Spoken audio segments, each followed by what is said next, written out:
All right, so good afternoon. I want to thank you so much for being here and welcome. You chose to be here, and I know you could have chosen many other airlines to fly today, but you chose this airline.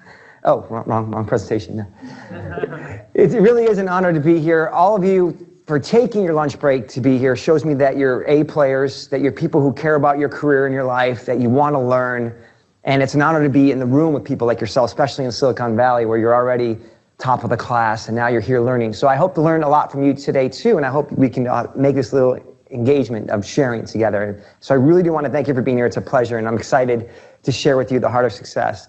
I also want to thank Ellie, because Ellie invited me. She invited me about 9 months ago to be here, and it's very, truly just an opportunity. Ellie, thank you so much for the opportunity to be here. It's great. Exactly. So I'm glad that you're smiling, because hopefully we're off to a good start. Today we're going to be talking about, in the next 45 minutes, the heart of success. And this is a book that I authored that's all about growing your professional life, and your personal life in the right way. So think of it in a wholesome way, where you succeed both in your job at Logitech and your career, but you're also doing great in your personal life. And so what I did was I spent about a year and I interviewed executives here in Silicon Valley, people who deal with a lot of stress and trying to juggle everything with personal life, and how do you succeed? And I put their advice in this book. So I'm going to be sharing that wisdom with you. Now, there's 12 chapters in this book, and it looks like all of you in the room are going to get one. And a lot of them is about being successful in your job, and how do you do well with people, how do you listen well, how do you create great products, and of that nature. But chapter 7 is what we're going to focus on today, and that's about work-life balance. Does that sound like a good topic for you all? Can you use a little advice in work-life balance? So to kick us off, before I go into some of the quotes, and I have a couple of videos planned for you, and a couple of the secrets or tips, I want to start off with a little light joke that's relative to work-life balance. True story about an engineer in Silicon Valley, totally stressed out, overworked, feeling a little bit going crazy and batty. His life wasn't in balance. So the engineer had an idea. He says, I'm going to act like I'm crazy, and then maybe my boss will give you some time off. So the engineer goes into his office. He looks around, looks at the ceiling. He goes, I have an idea. He jumps up to the ceiling, ties his feet to the ceiling, and decides to hang upside down. The office walks by, sees him dangling from the ceiling, hanging upside down, says, what in the heck are you doing? He goes, I'm a light bulb. I'm lighting up the place. The boss is like, that's it. You get yourself down here. You need some time off. Go take a break. Guy's like, oh, yeah, great. Gets his bag. He starts walking out the door. Coworker sees all this. She runs up, grabs her bag, and she starts marching out the door, too. And the boss says, wait a minute. Where do you think you're going? She's like, I'm going home, too. How can I work with the lights off? Yeah. So the point of the story is about if you don't have good balance, you'll go crazy, and you're not good to your employer, or you're not good to yourself. And so we're going to focus on that, and because at the end of the day, when you think of life, life is all about balance. Balance is key. So if you can remember any one thing from today, just walk out of here today, hopefully with a new perspective of how important balance is to your life. Encourage you every day, just get up and just ask yourself, am I in balance? And so I'll be doing a little small exercise with you. It takes about 1 minute. And then I'll be sharing with you different advice on how to help you balance throughout this. And we'll conclude with you maybe sharing anything you might have learned today. And that's why I gave you that note card to fill out. All right, so shall we begin? You guys ready? Are you balanced? Kind of, not yet, but you'll get there. Okay. So first off, in terms of agenda, what's the point of talking to you, and who am I talking about this, and so you know a little bit about who I am and how this book came to be. So I thought the first thing that I would do is just share 2 minutes on who I am, how this book came to be, so you have a little bit more context. The second thing I want to share with you is, and most importantly, is the top advice and wisdom from chapter 7 on work-life balance. I think can help you. That if you apply to your life, make you a new, better you, better balance. And then more importantly than that, I think the best part, and I've done a couple of these sessions, is the conclusion where I would like for you to share one insight. If we can just save maybe 10 minutes to go around the room and just share one thing that might have come to your mind today that helped you or that you thought was interesting.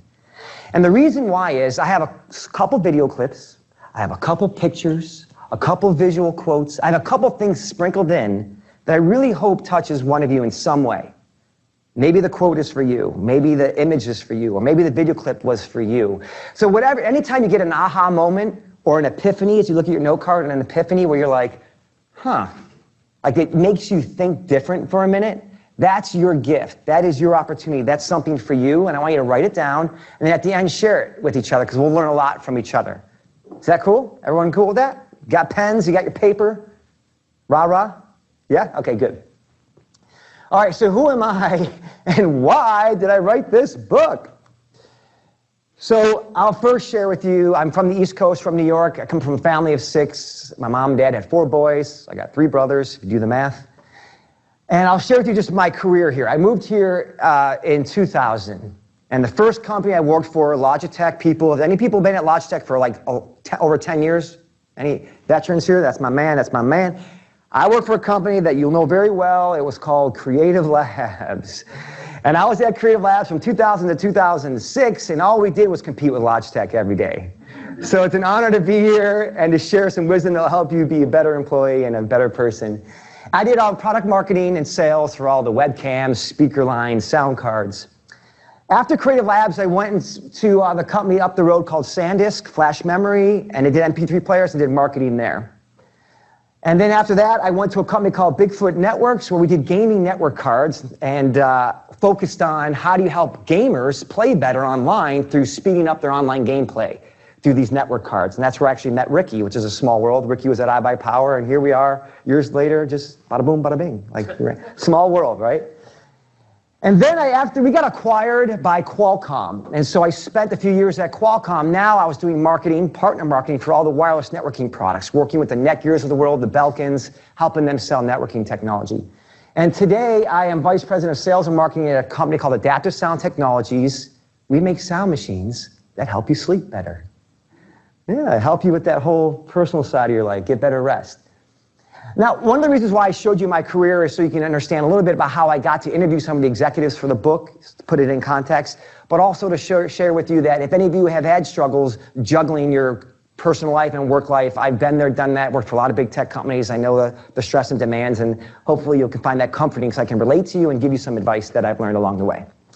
The other thing I want to share with you is, in addition to all that, of how I had to juggle and learn a lot about work-life balance, I was an entrepreneur. I did start my own company, and I launched a pair of headphones called the PureBuds earphones to give you pure music and safe sound. Wow, I did all the marketing sales. We had websites behind it. And then from an education perspective, to let you know how I could even write this book, it took a lot of studies and writing because I was a terrible writer at one point, is I went to University of New York at Oswego, where I studied broadcasting and music, because I'm a composer and a musician, and also love the whole radio, television thing. I then went and got my master's at University of Miami, Florida, which they had a music business and entertainment industries program, half MBA and half understanding music business. I then came out here to work in Silicon Valley, and I spent a few years doing professional development programs. Santa Clara University, I did negotiations. Stanford, I did business management. And then at San Jose State, I got an e-commerce management degree, like back in 2004 when e-commerce was new, and it was like, no, it's 2002, yeah. And then most recently, I got my MBA, an executive MBA from St. Mary's College of California. Okay, so that's me in a nutshell, and why I threw that all at you. Hopefully you know a little bit more about me, but also to show you that I had to juggle a lot. I was working full-time at Qualcomm while I did this. I did the entrepreneurship thing, so I hope I can give you some good wisdom on balancing your life.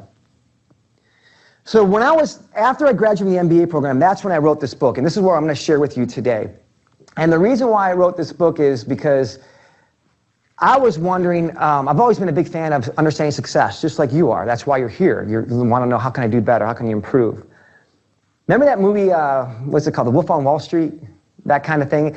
There's this whole thing about succeeding and money. You think of money, success, or Trump, like power, or whatever analogy you want to use. I know it's the election year, so. But I always wanted to know what's like the wholesome way. Like, how do you succeed where you're a great father, you're a great executive or a great marketer, but you're also a great friend, a great brother, a great sister. Like, in the wholesome balance way that sustains itself.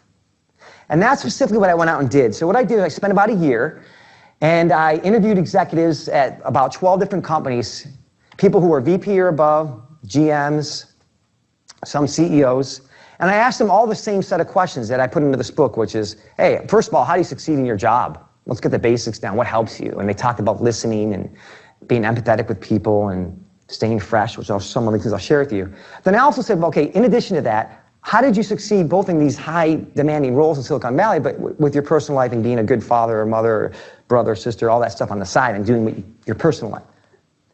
And I put all their advice and I put it into this book. And now I'm going to focus on chapter 7, which is that work-life balance. So balance is the key. So this is the only 1 minute time where I want to do just a short interaction thing with you. And this is a way for you to just do a little fun little assessment on yourself. And it's a dramatic way to do it, just to help maybe one of these things might turn a light bulb on for some of you. All I want you to do for this exercise is to kind of stand up for 1 minute. If you can, just please join me and stand up for 1 second. And this is just an interesting way for you to think of your life and to think of where you're at maybe right now. And there's no right or wrong answer. If you can give yourself a little bit of room to put your arms out, just a little bit, you know.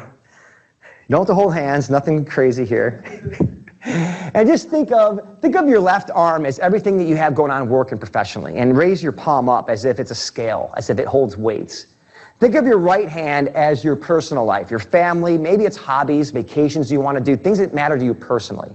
And I want you to honestly do this 1 little minute assessment and say, where am I leaning right now? Do I feel like, gosh darn it, I just feel like I'm too consumed in my work stuff? Or do you feel like, hey, I just got back from sabbatical, I'm good? Like whatever it is, there's no right or wrong answer. Just do this for yourself and be honest. Which way do you lean? And just take a couple seconds to just think about this. Okay, this is a great room. This is why Logitech's one of the best companies to work for. Because you pretty much seem well balanced. A couple of you are to the left. Okay, please, you can sit down now. This is great. This is great.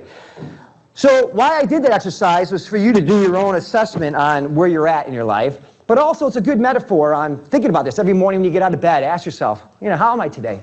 How balanced am I today?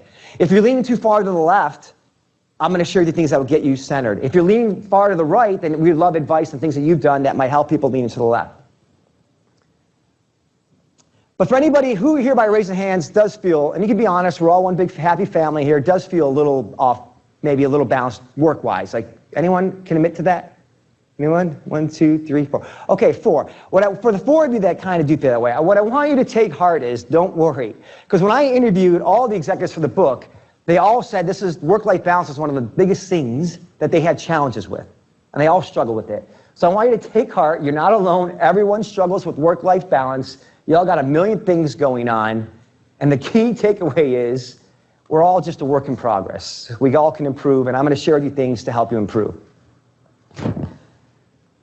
All right, so here's an analogy in the book. The book's filled with cartoons, and this will be another way to help you look at your life when it comes to work-life balance. Think of yourself as a bird for a second, and you got 2 wings to fly. And you flying is about you succeeding in your life, flying high, right? Imagine your left wing is about your personal life. So you're flapping your wing to do well. Maybe it's your hobbies, skiing, maybe you like golf, maybe it's painting, artwork, your family. Think of the right side of your bird as your work, your career, your job. What happens to a bird if he's only flying with one, it's not going to fly, is it? And even if you're just out of whack, what's the bird do? He's not going to be able to fly. You ever see a hummingbird? They fly in precision, perfect balance. That's called work-life balance, visual for a bird. So and the reason I want to show it to you is because when your personal life and your work life are in balance, you fly high and you succeed in the best way possible. So hopefully that little analogy, that little visual might have sparked a little something for one of you. And I want you to think about that moving forward, because the key is to have both wings going together. Make sense? This is too easy stuff, right? I try to make it elementary for you. Is this right? It's not MBA rocket science, right? All right. So here is a quote, and this quote came from a CEO of Coca-Cola. The CEO of Coca-Cola told all his employees this quote when he talked about work-life balance, because companies clearly realize, like Logitech here, if you're happy in your personal life and you're balanced, you're going to be a better employee, right? You're more productive, you're happier. And so the CEO of Coca-Cola said this, and this is a very good quote that I think for me was kind of like an aha moment. And that is, work is like a rubber ball. If you drop it, it will bounce back. Meaning, I I was 5 minutes late on something. Oh, here it is. Or not that, I'm not trying to give you excuses to be late or anything to work, but work is work, things bounce back. Just use that analogy. They're like rubber balls, okay? However, think of it this way. The other balls, like your family, your health, your friends, your integrity, they're all made of glass. If you drop one of those balls, they will be irrevocably scuffed, nicked, and perhaps even shattered. So you have to look at life and your work-life balance and think about, I got balls of juggling in my work, I got balls of my personal life, but some things are super, super, super pressure. If you don't have your health, what good is your work at Logitech, right? So that, hopefully this was a very powerful quote shared by the CEO of Coca-Cola, and it was a valuable one to me, and I hope you appreciate it. All right, so I'm going to give you 3 things, some of the top advice from the executives on having this work-life balance. The first one was, nothing gets done unless you declare it. Nothing gets done unless you make it a priority. So if work-life balance is important to you, and I hope it all is for the many beneficial reasons, you have to declare it. And one visual is kind of like the military. They say you have to put a stake in the ground, meaning you have to say, enough's enough. I want better balance in my life. Today's the day. And so one of the biggest things in helping us all change and be motivated for change is affirmation. So if you could just say this one thing, work-life balance is important. I'm making it a priority now. And as simple and sweet as it sounds, but just saying that together can really help make a difference. Can we just say it together? Work-life balance is important. I'm making it a priority now. Now, can we sound like a choir? Can we do this together? Help me out here. Ready? Work-life balance is important. I'm making it a priority now. Feel good about it? Yeah, you can do it. You can do it. So how? That's the question, how? So first thing that the executive said, all the executives are very organized in Silicon Valley to achieve. And they said in this book, they're like, well, look it. I schedule my appointments for my sales meeting. I got my engineering face-to-face at 2. I write things down that are important to me personally, and I schedule them. So look at your Outlook calendar and schedule the personal thing, the soccer game, the family vacation, or whatever little personal things. I got to work on a music project, or I wanted to write this story. Whatever those things are, schedule them. Simple as it sounds, it says you put those in your calendar, and then you don't want them to be disturbed. You commit to them just as much as you would commit to a sales meeting or a marketing meeting or a meeting with your boss. The other part of the tip was focus and prioritize. Because sometimes you feel like there's just too much. There's only so many hours in the day. And so what they said is, remember that quote, why your management always tells you to document things or what are your goals? Because what you focus on gets done. If you say that I'm going to go close this account and that's what you're going to focus on, that's when it's going to get done over time. So a good quote on that is, consider yourself a photographer, your life and your eyes. Be like a photographer, get your vision right, keep yourself focused on it, zoom in on it, and then take the shot. Do it. The other part is you have to be able to, all the executives said that, look, I got so many demands on my time. You have to know how to say no. Just say yes, thank you, but no, thank you. And that's hard for us. Sometimes it's hard to say no to things. We all want to be like giving and all that, which is great, be giving. But sometimes you have to say no for yourself, to give to yourself. So be able to say no, sorry, I'll pass. I'd rather poke my eye out, whatever. If it's a good buddy, whatever it takes. Be willing and ready to say no. And it's okay. Prioritize your time on the right things. And we'll go more into this, but there's a lot of things in your life that are pulling on your balance. Family, career, talk about spirituality, love life, community, health. Just, know what's important to you. And if you don't know, it wouldn't hurt to grab a coffee, spend an hour with yourself, and write down these things. It's probably the most important thing you could do, and a really important hour with yourself. And here's one of my favorites. Double dip where you can, because working in Silicon Valley is very demanding, and here's how you can double dip, and I recommend this. This is kind of the idea of productive fitness. Productive fitness is I go to the gym, I'll work out, I'll be on the treadmills, but sometimes I'll be doing some emails while I'm working out. Or there's something I need to read or do, I'll be on the treadmill and I'll be reading that thing I need to do. So look, find a way to double dip. There's nothing wrong with that. And that's a very good tip, actually, to help you balance, is to think about ways you can double dip. However, you don't want to double dip like this. Daddy, will you be? I'll be with you in a minute. That's a far stretch of it, but it's cool. He put the laptop aside. Maybe he's there. All right, the last third tip on this was take time for you. That's why you have PTO. There's nothing wrong with taking time for you. I know sometimes we all feel guilty a little bit. But at the end of the day, you have to always remember that if you take time for yourself, you're going to be what they say. Jim Harbaugh said, happy wife is a happy life.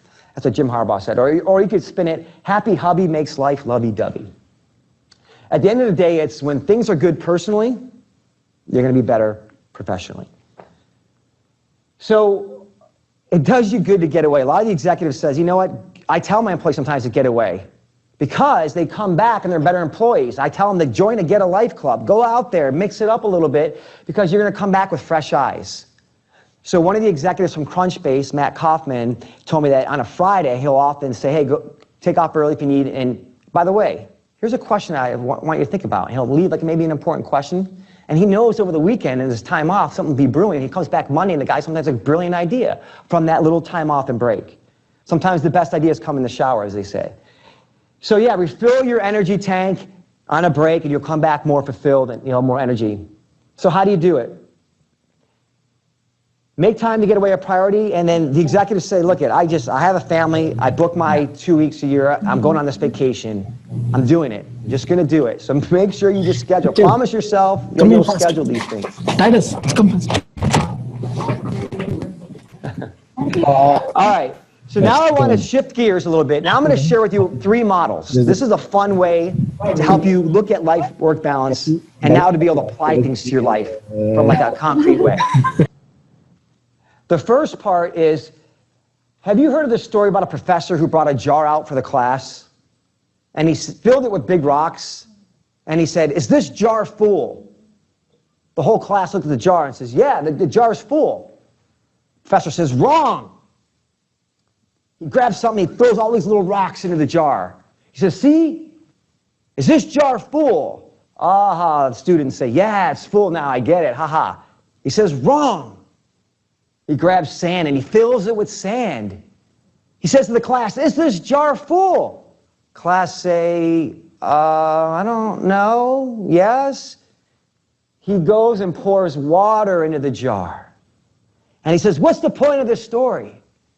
And the students say, you can always fit more stuff in your life, I guess. He says, wrong. He says, if you don't put the big rocks in first, you'll never get them in. And that's the analogy of work-life balance, of taking care of those most important things first. Don't let the millions of distractions fill your jar that you can't put your health first or your family first. Find that balance.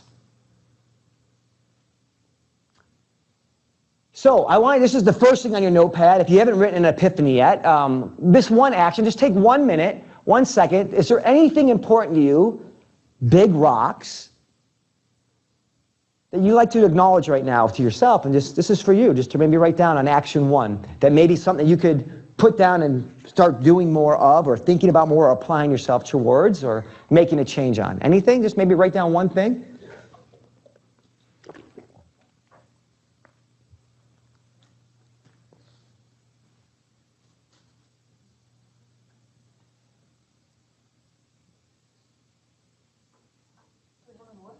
Oh, you need another one? Yeah, sure. Sorry about that.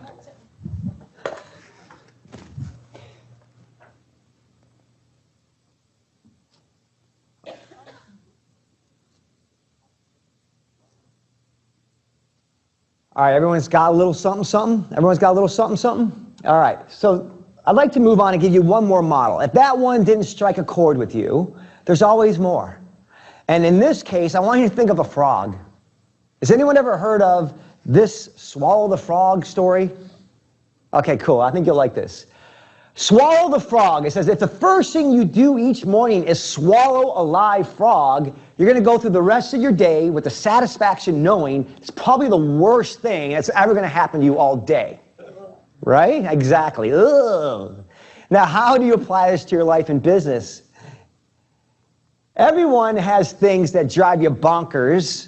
Everything has things that you don't want to do sometimes. And the point is, your frog is your biggest, most important task, maybe the one that you're most likely to procrastinate on if you don't do something about it. So what is your frog? It's that biggest, most important task that sometimes you procrastinate on if you don't do something about it. It's also the one task that can have the greatest positive impact on your life and the results at the moment, so that's the dichotomy. So the point is, you want to swallow that frog. What do you call it? Get the monkey off your back. And the first rule of frog eating, if you have to eat 2 frogs, eat the ugliest one first.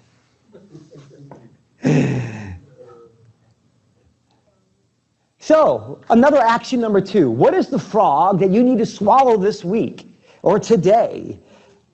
Or is there one this year, before the new year, that you really want to get done in 2016? Is there a frog you need to swallow? Take a minute and go ahead and write that down.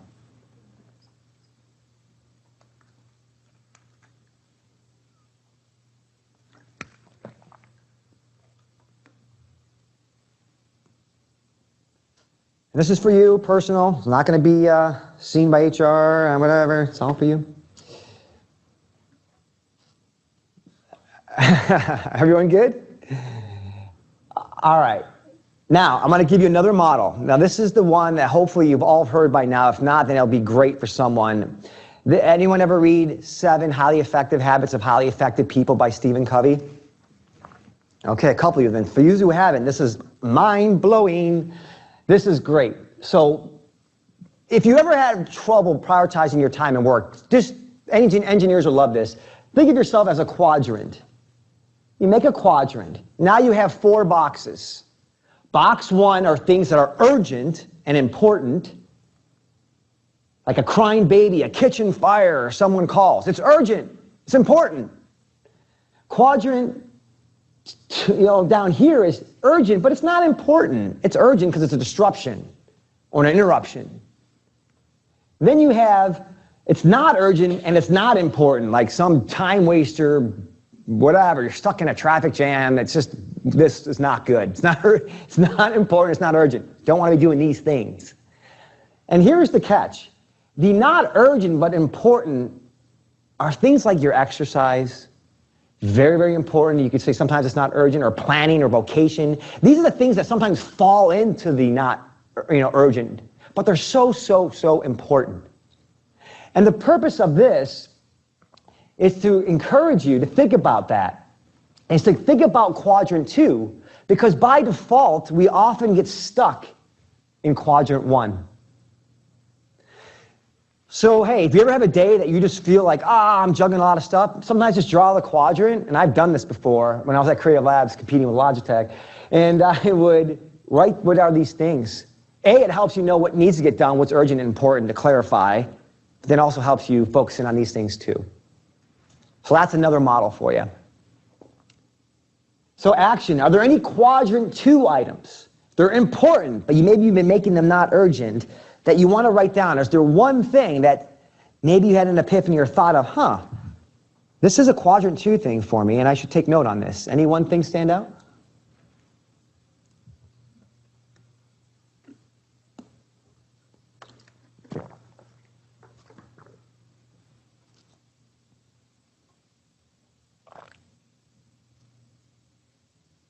You guys are good students. I love how you're writing things down. You all get A's. Get A's in my book.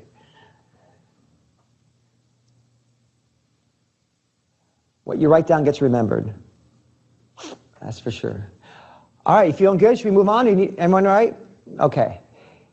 The last model, and this is one of those ones that I've really helped my life, and I just found it brilliant. Have you heard about the lumberjack story? You ever hear of the sharpening the saw concept? A couple of people, 1, 2, 3.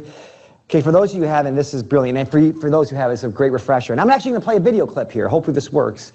Let's test this out. It's a little 1-minute video about a lumberjack and a wise man who observes what he's doing. And it teaches a very valuable lesson, and we'll talk about it.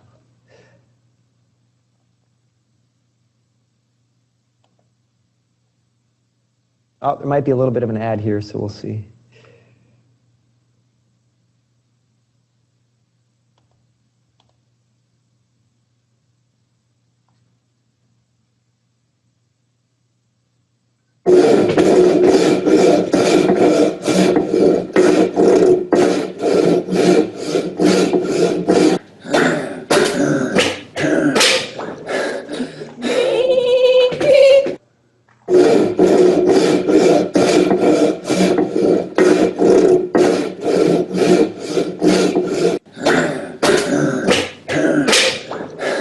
What are you doing? Can't you see?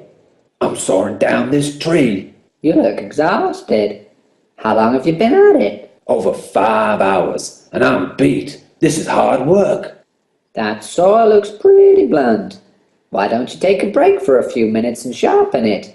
I'm sure it'd go a lot faster. I don't have time to sharpen the saw. I'm too busy sawing.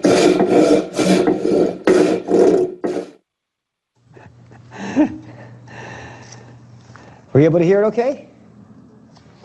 He says, why don't you take time and sharpen that saw? He's like, I'm too busy sawing.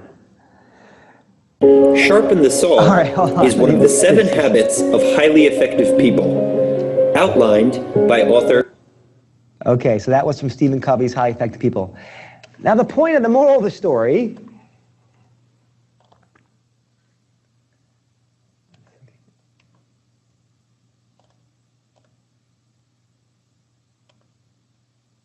Sorry, one second.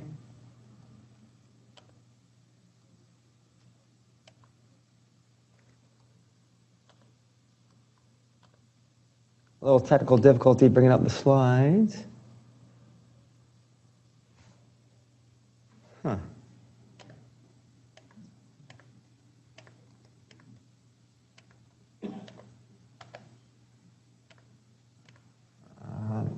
Oh, maybe it just needs to give it a minute.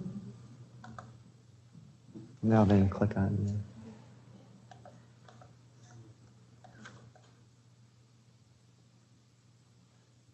All right, I'll just go with that for now. I'll try to make it bigger while you talk.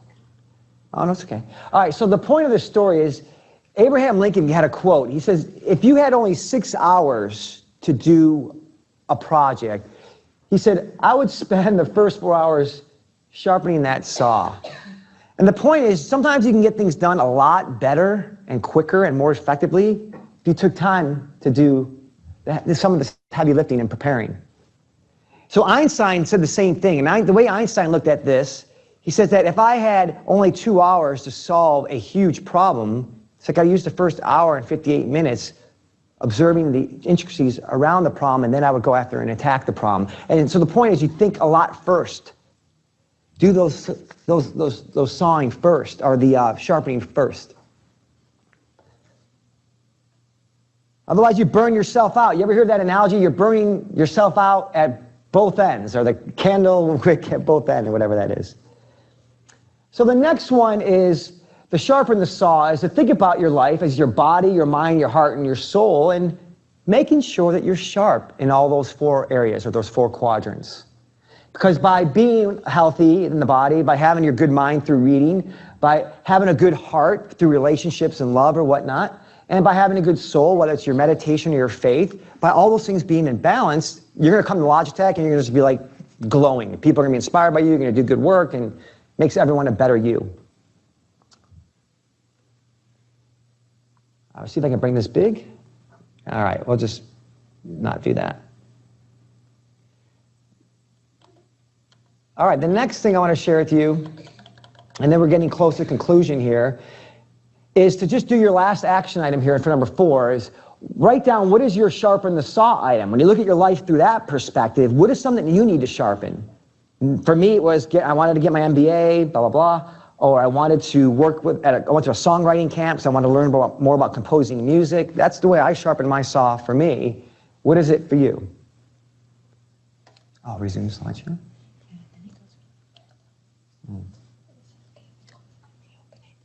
Sure, try that. It's right here. No. This one. Okay, we're down.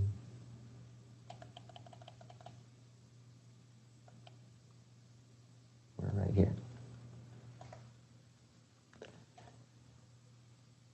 Ta-da! Thank you. All right, we got about 6 minutes here. I'm gonna give you now just a couple other teasers about the book. So we talked a lot about work-life balance, but I want to share with you some of the other tips the executive said, a little bit in and around that and outside of it. So that is, in chapter 9, they talked about staying fresh in your career and how important that is. keep calm and stay fresh, meaning keep learning, keep growing.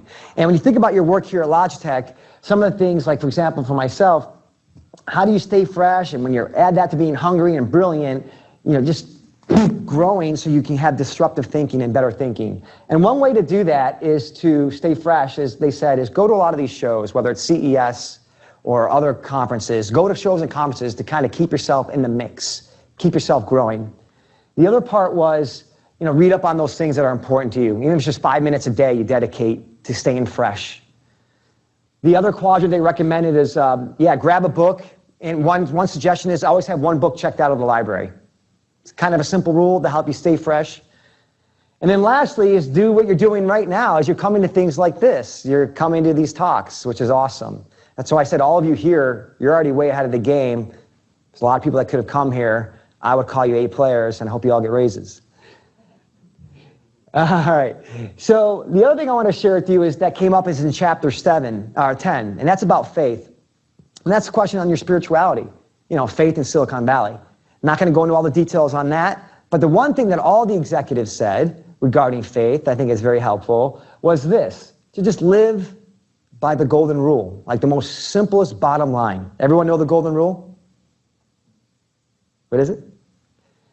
It's simple. The golden rule, and you probably heard it a million times, is do unto others as you would have done unto you.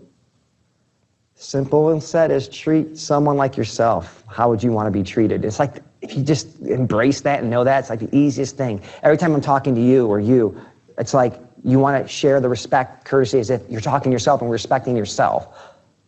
You do that to every employee, everyone you work with Logitech, you're going to get along with everybody because you're going to want to care for the good of them as you care for the good of yourself in all cases. And that's what trust and that's what beautiful relationships are built on. So see the big picture. Look, it's all about love and respect and all these big words, but because of that, you build this trust and your working relationships become better. And by being healthy and balanced, you're able to do these things a lot better. Because if you're miserable, you're not balanced, it's harder to feel the whole goody-goody respect and love thing. And it's why it's so important to be balanced. So I just want to conclude on one thing. I shared a lot of a couple video clips, shared a couple quotes, a couple pictures all about work-life balance, a couple tips. I want you to think about that. You took down some notes, apply it to your life, and like being on a mountaintop, the guy's standing firm. You want to be on top of the world. You want to feel like you're on top of the world every day. So I encourage you to just, anything that you can walk out of this room with that you might have thought differently or learned, do apply it to your life because you want to be like this every day. And I'm cheering you on, and I believe in you, and I want to encourage you, and this is a little way to show that, a funny way, is to say, you can do it, I believe in you. You can do it. I'll come and give you ice pats in the back if you need it. And the one video clip I want to end on is sometimes when we get these type of engagements, I threw a lot at you, right? You ever hear the analogy in Silicon Valley? It's like drinking from the fire hose, right? It's like, oh my God, where do I start? Where do I begin? There's just so much I can do, and I don't know what to do. And what I want to share here is that sometimes it just takes just one thing. Just do one thing. And it can make like an 80% difference or so in your life. And so this little video clip, to me, is brilliant from thinking about how one small thing can make a huge difference. So I want to play it for you. It's called the 1 degree difference.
Right, it goes on, there's a lot more rah-rah stuff. But what I really wanted to emphasize was that 1 degree of difference.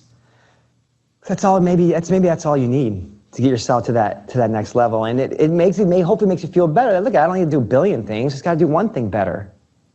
So I encourage you to think about as you leave here today, what's the one thing? Maybe that's one of your epiphanies. Maybe that video was one of your epiphanies. So now I'd like to share with you that I know I'm here in some ways to share a lot of wisdom and advice for you, and I hope I can help motivate you.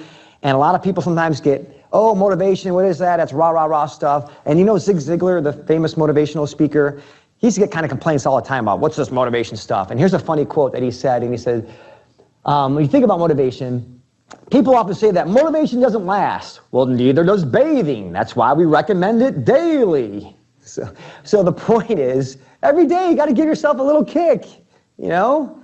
It's not like one rah session is not going to change your life tomorrow, but if every day you apply something, the mighty oak tree will fall down after one last blow at some point.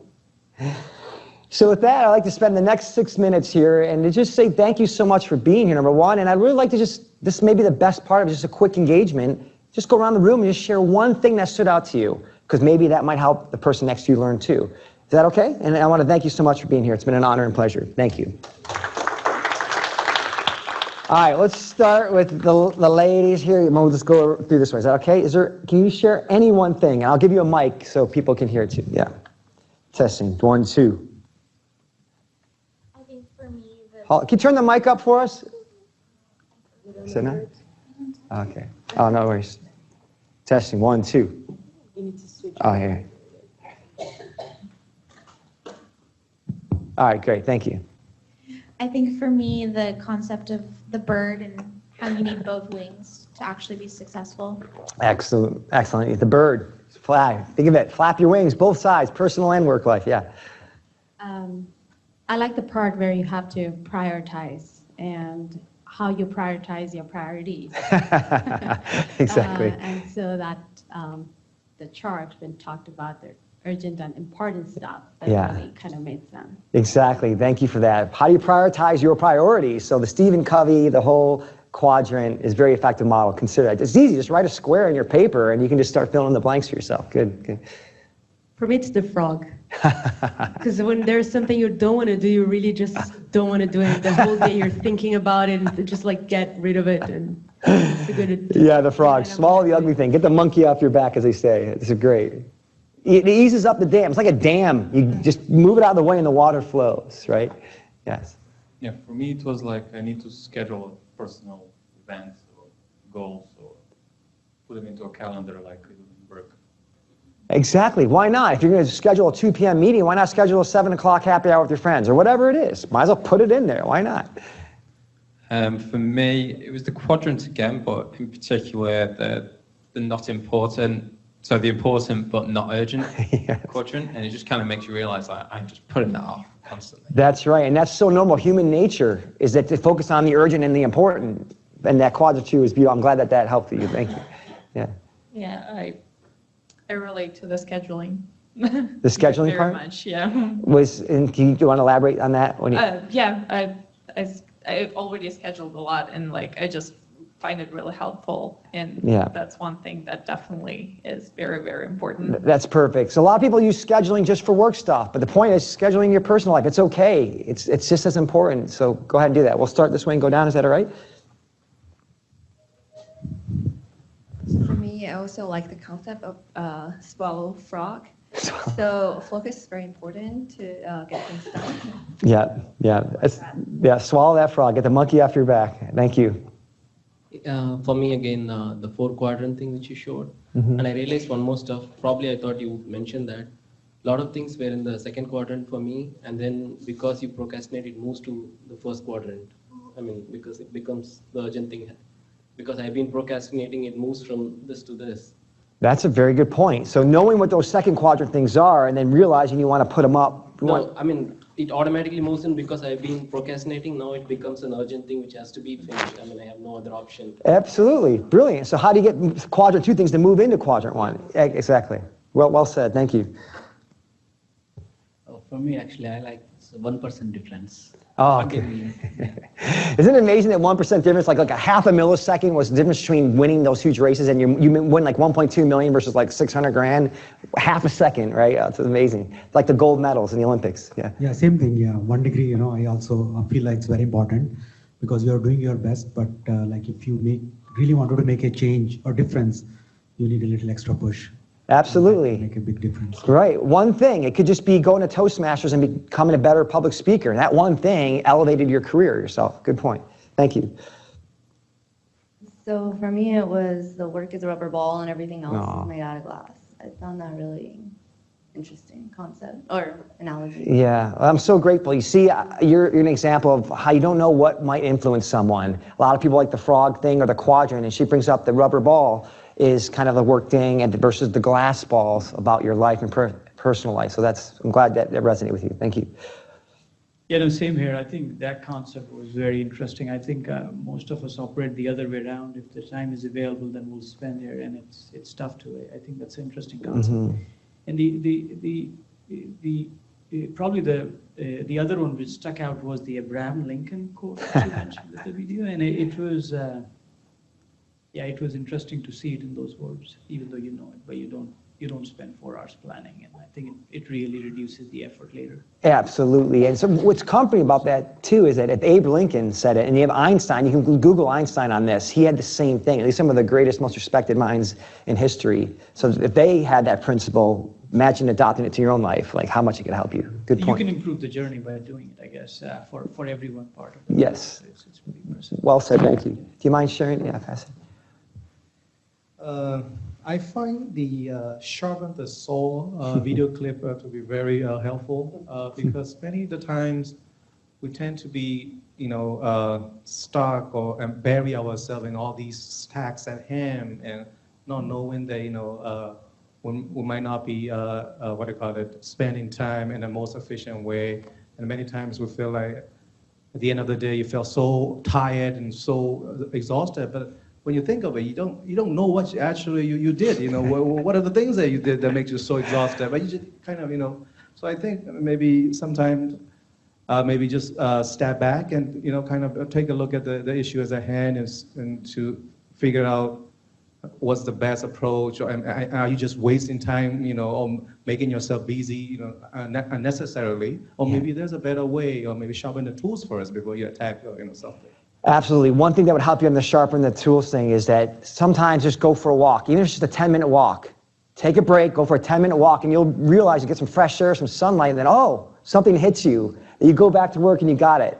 And it also reminds you of sharpening the saw because you ever heard that quote, what's the definition of insanity? Doing the same thing over and over again and expecting a different result? Sometimes you need to get out, get your sanity, freshen up, and come back in, sharpen the saw. Yes, thank you. Yeah, for me, a couple of things. One is the important but not urgent. I think the exercise, I always give up on it because I have no time. It's something I had to focus on. The other one is the last slide, I guess you had, I think, some more time on like something for the soul. I think that's something. Which part, say again? For the soul, for the mind. Oh, yeah. You had something about meditating or praying or about. Yes. Yes. Part I regret. As you know, that whole health, your spirituality is a whole seminar in itself. That's a whole life in itself. So yeah, that's important. Thank you for sharing that. For me, it was scheduling the personal time and committing to it. A lot of time, for example, I don't go for exercise regularly. That's personal time for me. And personal time with my husband, and I reschedule it if there's a work conflict, I don't commit to it. Yeah. I think committing to the personal time is important. Absolutely. So scheduling, committing. So let's say you have a workout at the gym at 6 o'clock. You put in your calendar, it pops up, reminds you, workout. I need to be at the workout. Just like you would schedule a meeting, I need to run to this meeting. And vacations. When you schedule a vacation, even 6 months out, you're like, I'm going to the Bahamas. It's in my calendar. It's scheduled. And you're like, from a human being perspective, our health, it makes you pumped and excited for life. It gives you what they call that hopeful and something to look forward to. Lift. So scheduling vacations are very important because it gives you that, I can't wait, I'm doing it. It's in there. For me, it was a couple of things. I think swallow the frog. I've been, not getting to my boot camp. I'm like, oh, I'm gonna get to it after work, and I'm tired and stuff. I think I'm gonna schedule it early in the morning, get it done 6 to 7 a.m., and then get to work. Swallow the ugly frog first. And I think the other one was the quadrant, not urgent but important. Yeah. For me, volunteering is important. I'm not getting to do it enough, and I think I have to focus on it more. Yeah, so maybe scheduling that volunteering, pick a date, put it in there, just get it done. And by the way, when you do this whole swallow the frog thing, you literally feel lighter on your feet because it's literally like off your mind and back, and your shoulders relax. You just feel a lot better. Thank you. So for me, it would be the 1 degree difference video. And for me, I took it as, like you mentioned, there's so much things maybe you wanted to do. Maybe you just focus on one thing at a time. So like for me, I have like my daily routine of going to work, going home, hitting the gym, eating dinner, stuff like that. But maybe set away 15 minutes per day focusing on that one thing you want to focus on, like either reading a book or learning a new language to code or whatever. And you do that daily and focus on that task. And that could be your new 1 degree difference per day. Absolutely. It also ties into, remember the 80-20 rule? 80% of the results that you can get often come from 20% of the things that you focus and do. So it's similar to that. Thank you for sharing that. I think for me it was your slide with the guy on the computer and the baby. Because I got a little one. I think my balance is probably moving more on work at the moment. So I need to fix that and make it more about life. Thank you. I'm so glad that see how we talk about different things resonates. So that slide, I can resonate. My brothers all have babies, and my brother's a real estate agent. His phone's buzzing nonstop, and sometimes he'll be playing with the kid, and the phone's in his hand, and he realized, he told me, he's like, I have to just put my phone away, turn it off. And he's like, and I'm so much happier when I'm with my kid without my phone, like just enjoying every moment. It makes a world difference to your kid, world difference to you. Just gotta sometimes put those gadgets away, right? Yeah. Cheers. I really like the analogy with the jar and the big rocks, because it's true, when you put the small rocks first, then there's no more room to put the big ones. So you need to focus on those big important rocks first to put them in the jar, and then to do other things. I'm so glad you like that. And by the way, if you go to Google, YouTube, and look up that analogy, there's a lot of professors that actually can watch a video where they do like a 20-minute kind of video in front of the class. So you can see it done more elaborately if you'd like. Thank you. Yeah, I like the bird analogy, and I think it's a really powerful imagery, and it's basically sum up in terms of the life and balance in one simple picture. Yeah. And also for myself, I do schedule personal activity, but I don't do enough. I think it's a good reminder as well. Excellent. Well, hopefully when you see each other walk around the hallways, just say, hey, how are your wings today? Good one. Cheers. Thank you. A lot of things really resonated well, but the one thing that stood out for me again is the rubber balls versus the glass balls. Wow. Because, I had a boss a long time ago who constantly reminded me, and he said, work is just that other thing that you do. So I think that resonated most with me. I'm so glad that it did. And the reason why it resonates with me, we all have different upbringings, but my father worked at Kodak all his life, and he was always there at the dinner table, 5 o'clock, Monday through Friday. And he always says, Keith, work is a way that I provide for my family. And I never forgot that, and it was all about, he knew the glass balls, right? Anything else? Anyone else? We're good? Any questions for me? Are we okay? Otherwise, I can pass out all the books to you. We're good? Well, then, thank you so much for being here. It's an honor and pleasure. You guys were great. Thank you so much. Cheers.